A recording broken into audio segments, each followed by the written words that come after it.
Pembunuhan sadis lagi-lagi terjadi. Kali ini kejadiannya di Provinsi Sumatera Barat. Seorang gadis penjual gorengan berinisial NKS ditemukan tewas terkubur di kebun dekat rumahnya Nagari Guguak, Kecamatan 2x11 Kayu Tanam, Kabupaten Padang Pariaman. Siapa pelakunya? Apa motifnya? Itulah berita populer pertama iNews.id dari 5 berita yang kami rangkum dalam sepekan terakhir. Berita populer pertama, gadis penjual gorengan ditemukan tewas terkubur tanpa busana di Padang Pariaman. Kronologi penemuan mayat gadis berusia 18 tahun ini bermula dari laporan orang tuanya ke polisi karena korban belum pulang sejak Jumat malam 6 September kemarin. Danru BPBD Padang Pariaman, Riki mengatakan korban masih berjualan gorengan dengan berkeliling seperti biasa pada Jumat sore. Hingga pukul 10 malam korban tak kunjung pulang, padahal dia biasanya sudah sampai di rumah saat maghrib. Pencarian terus dilakukan hingga Minggu 8 September sore. Tim gabungan menemukan jilbab, plastik pembungkus, dan gorengan yang masih tersisa di semak-semak pinggir jalan sekitar 1 km dari rumah korban. Sementara jasad korban ditemukan terkubur, kondisinya sangat memprihatinkan, tanpa busana dan tangan terikat. Hasil penyelidikan Polres Padang Pariaman, korban diduga diperkosa dan dibunuh.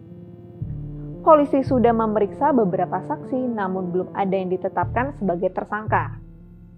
Keluarga berharap polisi segera mengungkap kasus itu dan menangkap pelaku.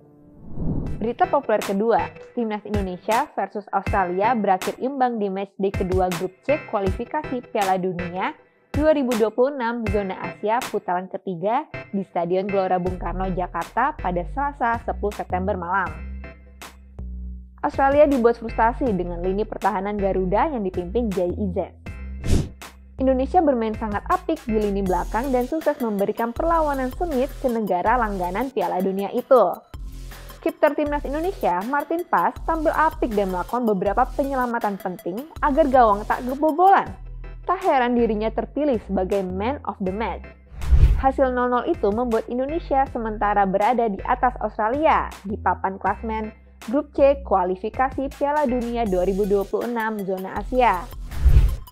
Hasil itu membuat Indonesia diprediksi naik 2 tingkat di ranking FIFA ke peringkat 130 dunia.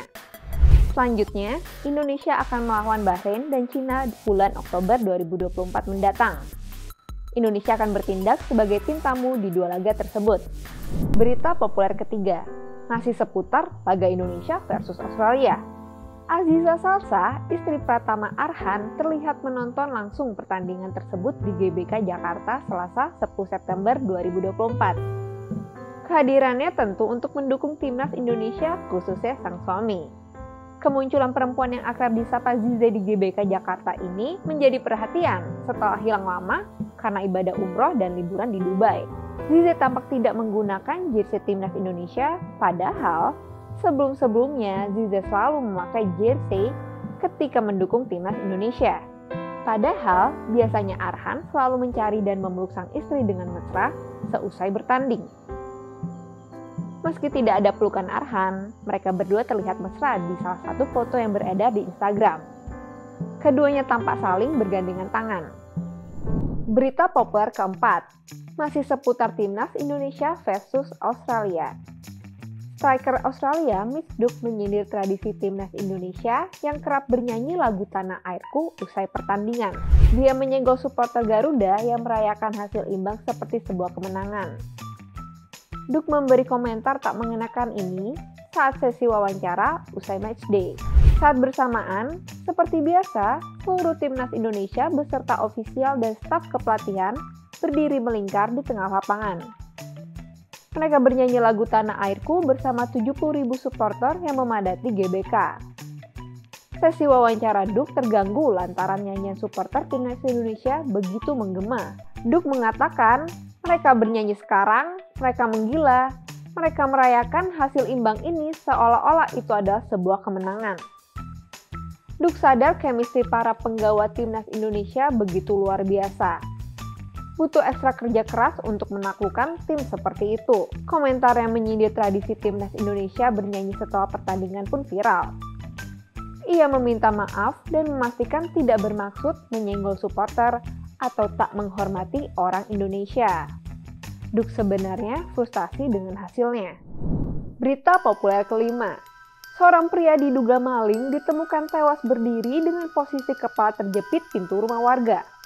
Peristiwa ini terjadi di Kabupaten Gunung Mas, Kalimantan Tengah pada Kamis 12 September kemarin.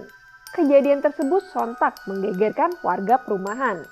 Kapolres Gunung Mas AKBP Theodorus Prios Santosa mengatakan, pelaku berinisial DB berusia 34 tahun. Ia diduga hendak masuk ke rumah warga di kompleks perumahan bekas gedung SMA Negeri 1 Behing Raya. Saat ditemukan, posisi kepala pelaku terjepit pintu, sementara tangannya masih memegang cangkul. Pelaku diduga hendak masuk rumah warga dengan merusak kunci dan mencongkel pintu. Namun, saat kepala berhasil masuk, lehernya terjepit di pintu yang masih terkunci. Dari hasil pemeriksaan tim medis, tidak ada tanda-tanda kekerasan pada tubuh korban. Itulah 5 berita populer iNews.id yang kami rangkum dalam sepekan terakhir. Baca terus iNews.id untuk mendapatkan berita-berita inspiratif dan informatif. iNews.id, ini baru berita.